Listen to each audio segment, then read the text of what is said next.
ஒரு யூபிஎஸ்சி ஆஸ்பிரண்ட்னு தன்னை கிளைம் பண்ணிக்கிற ஒருத்தவர் என்னென்ன விஷயங்கள்ல சின்சியராக இருக்கணும்? ஃபஸ்ட்டு வந்து நம்ம எதுக்காக வர்றோன்ற ரீசனில் சின்சியராக இருக்கணும். நீங்கள் வந்து எதுக்காக வரீங்கன்னு உங்களுக்கான புரிதலை சின்சியராக புரிஞ்சுக்கணும். அது ரொம்ப முக்கியம். நிறைய பேர் என்ன பேரண்ட்ஸ் சொல்லுவாங்க, சரி ஓகே ஒரு வருஷம் யூபிஎஸ்சியும் படி பார்த்துக்கலாம் அப்படின்பாங்க. அப்படி வர்றவங்களும் இருக்காங்க. இன்னொரு சிலர் என்னென்னா வெறும் இந்த ஐஏஎஸ் ஐபிஎஸ்ஸு அந்த யூனிஃபார்ம் சர்வீஸ் இதெல்லாம் எனக்கு பிடிக்கும், எனக்கு ஆசையாக இருக்குது, இப்போ சைலேந்திர பாபு சாரை பார்த்துருக்கேன், எனக்கு பிடிச்சிருக்கு அப்படின்னு அப்படி ஆசைப்பட்டு வருவாங்க. இந்த வெறும் ஆசையினாலேயோ இல்லை பேரண்ட்ஸினுடைய உந்துதல்னாலேயோ வர்றவங்க இங்கே நிற்க மாட்டாங்க, நிற்கவும் முடியாது.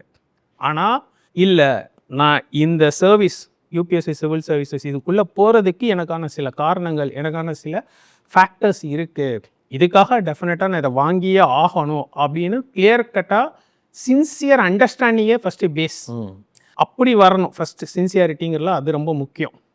இன்னொரு விஷயம் என்ன அப்படின்னு கேட்டிங்கன்னா, நீங்கள் இப்போ வந்து ஒரு கோச்சிங் இன்ஸ்டியூட் வர்றீங்கன்னு வச்சுக்கோங்களேன். ஃபஸ்ட் இயர் ஒரு வருஷம் படிப்பீங்க கிளாஸ் முடித்தோடனே ஒரு ப்ரிலிம்ஸ் எழுதுவீங்க. உடனே அந்த ப்ரிலிம்ஸ் கிடைக்காது.